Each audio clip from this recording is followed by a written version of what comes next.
Hello everyone, welcome to online education. आज के इस वीडियो लेक्चर में हम लोग पढ़ेंगे क्लास सिक्स्थ हिस्ट्री बुक का chapter 10 buildings paintings and books. Archaeological execution से जो बिल्डिंग्स पेंटिंग्स और बुक्स मिली हैं उनसे हमें क्या पता चलता है, वो हमें क्या बताती हैं, इन सारी चीज़ों को हम इस चैप्टर में डिस्कस करेंगे। उम्मीद है कि आप इस मेरे वीडियो लेक्चर को शुरू से लेकर एंड तक ज़रूर देखेंगे। मरुत्सामी एंड द आयरन पिलर। ये जो यहाँ पर आपको लड़का दिख रहा है इसका नाम है मरुत्सामी। मरुत्सामी वॉज सो एक्साइटेड। मरुत्सामी बहुत ही ज़्यादा खुश था, बहुत ज़्यादा एक्साइटेड था because his brother had propelled his wheel chair all along the dusty and stony path. क्योंकि उसके भाई ने उसकी व्हील चेयर को चला के लिया था एक धूल भरे पथरीली रास्ते से पास्ट द कुतुब मीनार, कुतुब मीनार के सामने से, and up the metal ramp, और मेटल रैंप के ऊपर से। It had been tough but now he was here. हालांकि बहुत ज़्यादा टफ रहा था ये, लेकिन आखिरकार वो वहाँ पर पहुँच गया था। In front of the famous iron pillar it was an unforgettable experience. एक मशहूर आयरन पिलर के सामने ये पहुँच गया था और ये जो एक्सपीरियंस इन्होंने किया था it was N unforgettable experience, मतलब ऐसा एक्सपीरियंस जो कभी भूला नहीं जा सकता है। उम्मीद है कि ये छोटा सा टॉपिक आपको समझ में आया होगा। उसके बाद हमारा सेकंड टॉपिक है मेटलर्जी। अब मेटलर्जी क्या होता है? मेटलर्जी बेसिकली एक ब्रांच है साइंस की जो कि मेटल के साथ डील करती है।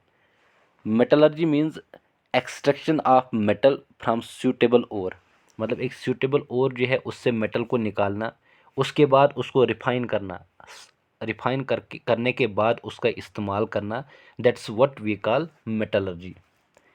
Ancient Indian metallurgists made major contributions to the metallurgical history of the world. जो एंशियंट इंडिया के मेटलर्जिस्ट से उनने बहुत ही बड़ा कंट्रीब्यूशन दिया है, बहुत बड़ा योगदान दिया है मेटलर्जिकल हिस्ट्री जो थी वर्ल्ड की उसमें। Archaeological executions have shown that Harappans were master craftsman and had knowledge of copper metallurgy. जो आर्कियोलॉजिकल एग्जीक्यूशंस हुई थी, जो कि आर्कियोलॉजिस्ट ने एग्जीक्यूशन की थी, खुदाई की थी, उनको जो चीज़ें मिली थी उनसे उन्होंने ये बताया, उनसे ये पता चलता है कि हड़प्पन के लोग जो थे वो क्राफ्ट में मास्टर थे, मतलब क्राफ्ट्स के मास्टर थे। क्राफ्ट्स मतलब ऐसी चीज़ें जो हाथों से तैयार की जाती हैं, तो वो क्राफ्ट के मास्टर रहे हैं और उनको कॉपर मेटलर्जी के बारे में बहुत ज़्यादा ज्ञान था। They even manufactured bronze by mixing copper and tin. उसके बाद वो कॉपर और टिन को मिक्स करने के बाद उससे ब्रॉन्ज मैन्युफैक्चर करते, उससे ब्रॉन्ज बनाते थे। मतलब इन सारी चीज़ों से पता ये चला है कि कॉपर और टिन को मिक्स करते थे और इनको मिक्स करने के बाद वो ब्रॉन्ज को तैयार करते थे। While the Harappans belonged to bronze age, जबकि ये हमें पता चला है कि ब्रॉन्ज को वो तैयार करते थे, इसीलिए हड़प्पन को ब्रॉन्ज एज के नाम से जाना जाता है। और हड़प्पन जो है वो ब्रॉन्ज एज से बिलोंग करते थे। और इस ब्रॉन्ज एज पर भी बहुत सारे क्वेश्चन अभी तक पूछे गए हैं डिफरेंट एग्ज़ाम्स में। यहाँ तक कि जेकेपीएससी के एग्ज़ाम में भी इस पर क्वेश्चन पूछा गया है कि हड़प्पन सिविलाइजेशन के लोग जो थे या हड़प्पन सिविलाइजेशन जो थी वो किस से बिलोंग करती थी। तो ब्रॉन्ज एज को याद रखना बेहद ज़रूरी है। Their successors belong to the iron age, और उनके बाद जो उनके सक्सेसर जो थे, उनके बाद जो लोग आए थे, मतलब वैदिक एज, लेटर वैदिक एज, तो ये लोग जो थे ये आयरन के बारे में भी जानते थे, तो इसीलिए उस एज को आयरन एज के नाम से जाना जाता है। India produced highly advanced types of iron, forged iron, wrought iron and cast iron. तो इंडिया ने मतलब बहुत ही हाईली एडवांस्ड आयरन को प्रोड्यूस किया था, जिसमें फॉर्ज्ड आयरन आता है, रॉट आयरन आता है और कास्ट आयरन आता है। फॉर्ज्ड आयरन मतलब जिसको किसी दूसरी चीज़ के साथ मिक्स करके बनाया जाता है। रॉट आयरन मतलब जिसको जिसको इजीली बीट किया जा सकता है। और कास्ट आयरन मतलब ऐसा आयरन जिसको आसानी से कास्ट आप कर सकते हैं। उम्मीद है कि ये टॉपिक जो है मेटलर्जी का ये आपको अच्छी तरह से समझ में आया होगा। उसके बाद नेक्स्ट टॉपिक है हमारा iron pillar. Iron pillar, the iron pillar at Mehrauli Delhi is a remarkable example of the skill of Indian crafts person. Iron pillar जिसके बारे में आप सभी जानते हैं, जो कि दिल्ली के अंदर वहाँ पर एक जगह है मेहरौली, उस जगह पे लोकेटेड है। और ये एक बहुत ही बड़ी एग्जांपल है, इंडिया के जो लोग थे, क्राफ्ट्स पर्सन थे, उनके स्किल को ये दर्शाती है कि उनका हुनर जो था, उनका स्किल जो था वो बहुत ही अच्छा था। मतलब एंशंट में भी जो लोग, इंडिया के लोग जो थे, उनके अंदर एक अच्छा हुनर था, बहुत ही अच्छा स्किल था उनके अंदर। ये जो है इस आयरन पिलर को आयरन से बनाया गया है। ये 7.2 मीटर इसकी हाइट है और इसका वेट जो है वो लगभग 3 टन से ज़्यादा वेट है। इसको 1500 साल पहले बनाया गया था। और हमें इसके बारे में कैसे पता चलता है? So we know the date because there is an inscription on the pillar mentioning the ruler named Chandra who probably belonged to Gupta dynasty. तो हमें ये पता चलता है क्योंकि इस पिलर के टॉप पे, इस पिलर के ऊपर एक इंस्क्रिप्शन दी गई है, मतलब वहाँ पर खोद करके लिखा गया है पिलर के ऊपर, और वहाँ पर एक रूलर का नाम मेंशन किया गया है जिसका नाम है Chandra. That means Chandragupta second जो था समुद्रगुप्त का बेटा। तो कहा जाता है कि उसने ही इसको बनाया होगा, जो कि गुप्ता डायनेस्टी से बिलोंग करता है। What is amazing is the fact that the pillar has not rusted through the centuries. लेकिन एक ऐसी चीज़ जो हमें हैरान करती है, हैरान करने वाली चीज़ ये है, फैक्ट ये है कि ये पिलर जो है सेंचुरीज से अभी तक, जब से ये बनाया है तब से अभी तक इस पर कोई जंग नहीं लगा है। It has not rusted through the centuries. अभी तक इस पर कोई जंग नहीं लगा है। उम्मीद है कि टॉपिक आपको अच्छी तरह से समझ में आया होगा। उसके बाद हमारा नेक्स्ट टॉपिक है buildings in brick and stones. मतलब जो बिल्डिंग्स ब्रिक की बनाई गई थी, स्टोन की बनाई गई थी। The skills of our crafts person are also apparent in the buildings that have survived such as stupas. स्किल जो है हमारे क्राफ्ट्स पर्सन का हुनर जो है वो अभी तक नज़र आता है। जो ये जो बिल्डिंगें अभी तक बची हैं, बिल्डिंग्स दैट हैव सर्वाइव्ड, जो बिल्डिंगें अभी तक बची हैं, अभी तक अवेलेबल हैं, अभी तक मौजूद ही हैं, जो अभी तक स्पॉयल नहीं हुई है, तो उन बिल्डिंगों को देख के हमें इस स्किल का पता चलता है कि जो एंशंट में लोग जो रहते थे जिन्होंने इन चीज़ों को बनाया है, तो इनसे हमें पता चलता है कि कितना ज़्यादा स्किल था उनके अंदर, मतलब कितनी काबिलियत थी उनके अंदर। जैसे कि सुतुपास है, कुछ सुतुपास को बनाया गया है। द वर्ड सुतुपा मीन्स अ मोंड। तो सुतुपा का मतलब होता है एक मोंड, जबकि कई किस्में हैं सुतुपास की, road and tall, big and small. कुछ सुतुपास जो है होता है वो एक्चुअली इस किस्म का होता है, रोंड होता है, इस तरह का होता है, उसके बाद लंबा होता है, उसके बाद बड़ा भी होता है, उसके बाद छोटा भी होता है। These have certain common features. Generally, there is a small box placed at center or heart of the stupa. This may contain bodily remains such as teeth, bone, ashes. तो ये जो स्तूपास हैं, इनके कुछ कॉमन फीचर्स भी हैं। तो एक छोटा सा बॉक्स, ये जो स्तूपा है, स्तूपा के सेंटर पे लगाया गया है, उसके सेंटर में लगाया गया एक छोटा सा बॉक्स, जिसमें जब इंसान मर जाता है तो उसके जो रिमेन्स रहते हैं, जैसे कि टीथ है, हड्डियां हैं, एशेज हैं, तो इन सारी चीज़ों को उस छोटे से बॉक्स के अंदर रखा जाता था। एक छोटा सा बॉक्स, इसकी ये स्तूपा है, यहाँ पर स्तूपा के ऊपर एक छोटा सा, उसके सेंटर में एक छोटा सा बॉक्स रखा गया है, और उस बॉक्स के अंदर जो बॉडी की रिमेन्स हैं, चीज़ें जैसे टीथ, बोन्स, उन सारी चीज़ों को वहाँ पर रखा गया है। बुद्धा और हिज फॉलोअर्स और things they used as well as precious stones and coins. मतलब बुद्धा के रिलेटेड सारी चीज़ें और बुद्धा के फॉलोअर्स के रिलेटेड जो मतलब बोन्स, टीथ और सारी चीज़ें हैं, उनको स्तूपा के अंदर एक छोटा सा बॉक्स बनाया गया है उसके सेंटर में, तो वहाँ पर उनको रखा गया है। और काफ़ी कीमती पत्थरों को और कॉइन्स को भी वहाँ पर रखा गया है। This box known as relic casket. इस बॉक्स को रिलिक कैस्केट के नाम से जाना जाता है, मतलब एक पवित्र बॉक्स इसको कहा जाता है। वाज कवर्ड विद अर्थ, और इसको मट्टी के साथ ढक लिया गया है, मतलब मट्टी से इसको कवर किया गया है। Later a layer of mud brick और baked brick was added on the top. लेकिन बाद में एक लेयर जो थी कच्ची ईंटों की और पक्की ईंटों की, वो भी उसके टॉप पे ऐड की गई हैं। And then the dome like structure was sometimes covered with curved stone slabs. एक डोम लाइक स्ट्रक्चर जो है उसको क्या किया गया, उसको भी ढक लिया गया है, काटे हुए पत्थरों को काट के उनसे उसको ढक लिया गया है। Often a path known as pradakshina path. एक रास्ता जो है, जो कि इस स्तूपा के चारों तरफ से बनाया गया है, उसको प्रदक्षिणा पथ के नाम से जाना जाता है। ये यहाँ पर स्तूपा है, आप देख सकते हैं, ये स्तूपा है सांची पे, मध्य प्रदेश के अंदर। तो इस तरह से स्तूपा को बनाया जाता था। This is what we call stupa. This was surrounded with railing, और इसके इर्द गिर्द रेलिंग की गई है। Entrance to the path was through gateways, और इस पाथ के लिए जो एंट्रेंस था, जो एंट्री थी, वो गेटवेज से होती थी। एक गेट बनाया गया है, यहाँ पर आप देख सकते हैं गेट। तो इस गेट से यहाँ पर इस रास्ते के लिए एंट्री होती थी। Devotees walked around the stupas.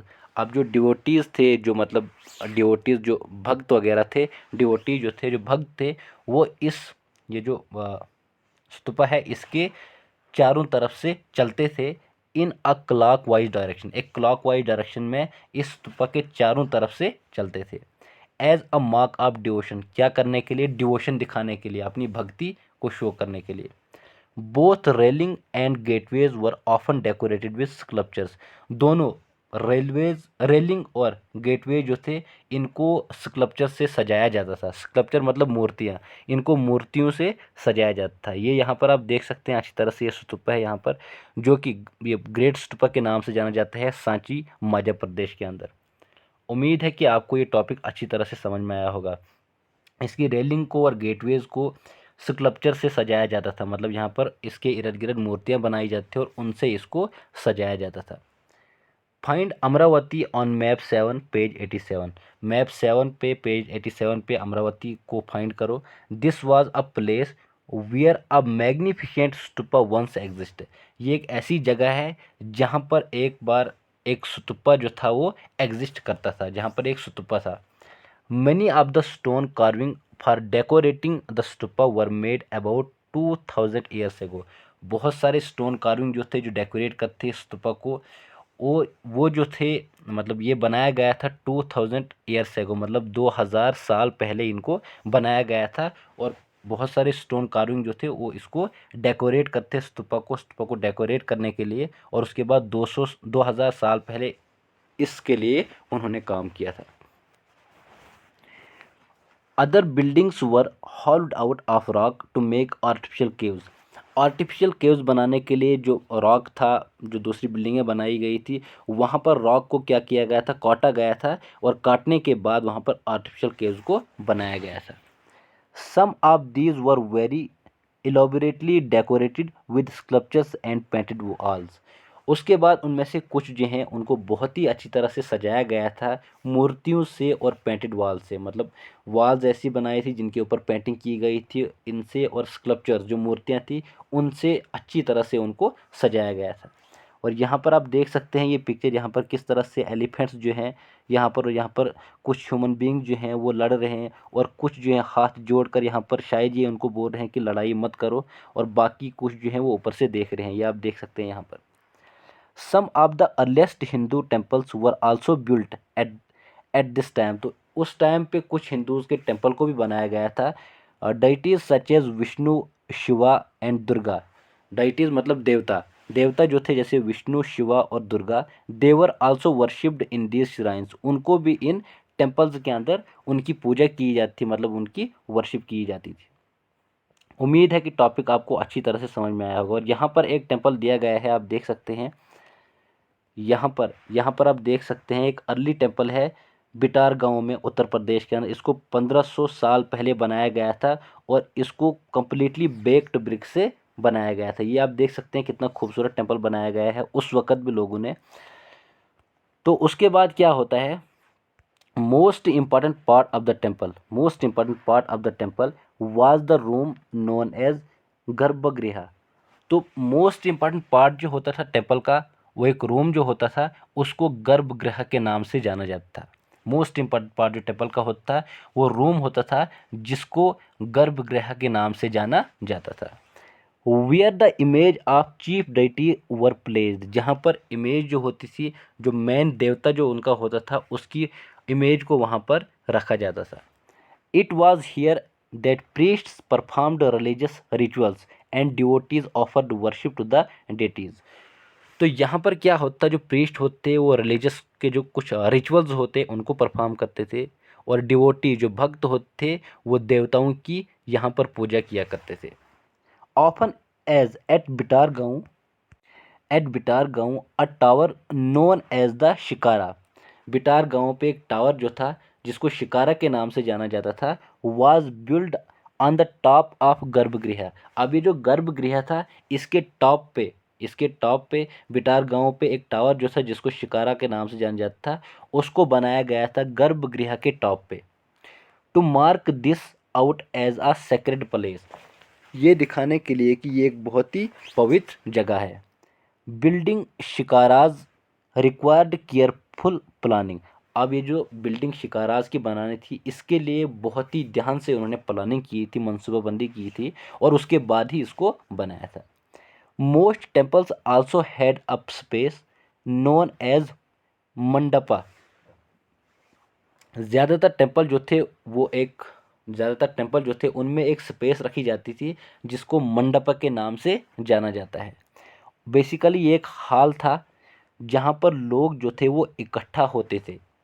Mandapa जो था ये बहुत सारे मंदिरों के अंदर आपको देखने को मिलता है कि वहाँ पर एक स्पेस रखी जाती थी जिसको मंडपा के नाम से जाना जाता है, और यहाँ पर लोग जो थे वो इकट्ठा होते थे और रिलीजियस जो मैटर होते थे उनको डिस्कस करते थे। Find Mahabalipuram and Aihole on map 7। Mahabalipuram और ऐहोल के बारे में हम ऑलरेडी पिछले चैप्टर में पढ़ चुके हैं, जो कि चालुक्याज पल्लवाज जो थे उनकी कैपिटल हुआ करती थी। Some of the finest stone temples were built in these stones. अब ये टोन्स जो थे महाबलीपुरम और ऐहोल, यहाँ पर बहुत ही अच्छे अच्छे टेम्पल्स को, मतलब अच्छे अच्छे पत्थरों के जो टेम्पल्स बनाए गए थे वो हमें देखने को मिलते हैं। उम्मीद है कि आपको टॉपिक अच्छी तरह से समझ में आया होगा। Some of these are shown here, इनमें से कुछ यहाँ पर दिखाए गए हैं। ये आप यहाँ पर देख सकते हैं, कितना अच्छा टेम्पल यहाँ पर बनाया गया है और बहुत ही ज़्यादा ये टफ है बनाना आज के इस दौर में। पत्थरों से बनाया गया है, आप सोच भी नहीं सकते हैं कि कितनी ज़्यादा मेहनत लोगों ने उस वक़्त की होगी। उम्मीद है कि आपको अच्छी तरह से समझ में आया होगा। उसके बाद हमारा टॉपिक जो है, नेक्स्ट टॉपिक जो है हमारा लास्ट टॉपिक आज के इस वीडियो लेक्चर का, जो हमारा लास्ट टॉपिक है वो है how were stupas and temples built. किस तरह से स्तूपाज और टेम्पल्स को बनाया जाता था। There were several stages in building a stupa और अ टेम्पल। एक टेम्पल और स्तूपा को बनाने के लिए बहुत सारे स्टेजेस होती थी। पहली स्टेज में शायद वो उसकी बेस बनाते थे, उसके बाद पत्थरों को देखना, उसके बाद उनका डिसाइड करना, तो इस तरह से बहुत सारी स्टेजेस होती थी और उसके बाद ही एक टेम्पल या स्तूपा को बनाया जाता था। यूजुअली किंग्स और queens decided to build these as it was an expensive affair. तो अक्सर जो किंग्स और क्वीन होते थे वही डिसाइड करते थे इन टेम्पल्स और स्तूपास को बनाने के लिए, वही डिसाइड करते इनको बनाने का किस तरह से बनाने, क्योंकि ये एक बहुत ही बड़ा मामला होता था, बहुत ज़्यादा एक्सपेंसिव होता था, क्योंकि इस पर बहुत खर्चा भी आता था। तो वही डिसाइड करते इनको बनाने में, कहाँ बनाना है, कैसे बनाना है, वो सारी चीज़ें वही डिसाइड करते थे। First good quality stone had to be found. सबसे पहले अच्छी क्वालिटी के पत्थरों को ढूंढना होता था, and quarried and transported to the place that was often carefully chosen for the new building. उसके बाद उन पत्थरों को थोड़ा सा बनाया जाता था, उनको शेप दी जाती, उसके बाद ध्यान से उनको उस जगह पे लिया जाता था जिस जगह को चुना होता था नई बिल्डिंग बनाने के लिए, तो वहाँ पर फिर उनको वहाँ पर बनाया जाता था, उनसे बिल्डिंग को बनाया जाता था। Here these rough blocks of stone had to be shaped and curved into pillars। तो यहाँ पर इन रफ स्टोन्स को शेप दी जाती थी, उसके बाद इनको पिलर में लाया जाता था, इनको कर्व्ड किया जाता था, काट के पिलर बनाए जाते थे इनसे। And panels for walls, floor and ceiling. Panels बनाई जाती वॉल के लिए, फ्लोर्स फर्श वगैरह और सीलिंग के लिए भी इनका इस्तेमाल किया जाता था। And then these had to be placed in precisely the right position. उसके बाद अच्छी तरह से जहाँ पर इनकी ज़रूरत होती थी, जो राइट प्लेस होती थी उनके लिए, वहाँ पर उनको लगाया जाता था। यहाँ पर आप देख सकते हैं ये जैना मोनेस्ट्री है उड़ीसा के अंदर, 2 डबल स्टोरी बिल्डिंग है ये आप देख सकते हैं, ये पत्थरों से बनाई गई है। यहाँ पर आप देख सकते हैं ये सारे यहाँ से पत्थर हैं, कितने बड़े बड़े पत्थर हैं। और यहाँ पर आप देख सकते हैं विंडोज़ कैसे बनाई हैं, ये पिलर जो हैं ये पत्थरों के पिलर हैं, ये सारे। तो कितनी मेहनत लगी होगी उनको उस वक़्त इसको बनाने में। उम्मीद है कि टॉपिक आपको अच्छी तरह से समझ में आया होगा। उसके बाद क्या होता है आगे, kings and queens probably spent money from their treasury to pay the crafts person who worked to build these splendid structures. कहा जाता है कि किंग्स और क्वीन जो थे शायद वो पैसा खर्च करते थे, अपनी ट्रेजरी अपने ख़जाने से निकालते थे, और ये जो स्किलफुल लोग होते थे, क्राफ्ट्स पर्सन होते जो काम करते थे ऐसे अच्छे अच्छे स्ट्रक्चर्स को बनाने में, तो इनको वो पे करते थे, वो इनको पैसे देते थे। बिसाइड्स, इसके अलावा when devotees came to visit the temple or the stupa they often brought gifts which were used to decorate the buildings। इसके अलावा अक्सर कुछ जो भक्त जो डिवोटीज होते थे, जो भक्त होते थे, वो आते थे, वो अक्सर इन टेम्पल्स और स्तूपाज के वहाँ आते थे, विज़िट करते थे, और वो अपने साथ बहुत सारे गिफ्ट्स लाते थे, और इन गिफ्ट्स का इस्तेमाल किया जाता था उन बिल्डिंगों को डेकोरेट करने के लिए, सजाने के लिए। For example, an association of ivory workers paid for one of the beautiful gateways at Sanchi. Sanchi में जो खूबसूरत गेटवे है, कुछ आइवरी वर्कर का एक संगठन है, उन्होंने क्या किया है, उस ब्यूटीफुल गेटवेज जो है सांची पे, उसके लिए कुछ पैसे दिए थे। Among the others who paid for decoration were merchants. और उसके बाद इनमें जिन्होंने पैसे दिए थे, जिन्होंने पे किया था डेकोरेशन के लिए, वो मर्चेंट थे, फार्मर भी थे, गार्लैंड मेकर भी थे, perfumers, smiths and hundreds of men and women who are known only by their names which were inscribed on pillars. और बहुत सारे ऐसे मर्द और औरतें जो थी जिनने डेकोरेशन के लिए पैसे दिए थी, और उनको हम उनके नाम से नहीं जानते हैं, उनको जाना जाता है जो पिलर के ऊपर उनके नाम जो है इंस्क्राइब किए गए हैं, तो उनसे हमें उनके बारे में पता चलता है। मतलब पिलर के ऊपर जो चीज़ें बनाई गई थी, ना कि सिर्फ पिलर, जो चीज़ें टेम्पल, स्तूपाज, श्राइन्स, जितनी भी चीज़ें बनाई गई थी, जिनकी डेकोरेशन के लिए इन्होंने पैसे दिए थे, तो उसके ऊपर इनके नाम को खुदा कर लिखाया गया था, तो उनसे हमें पता चलता है इनके बारे में। रेलिंग के लिए, वॉल्स के लिए, मतलब बहुत सारी चीज़ों के लिए ये पैसे देते थे।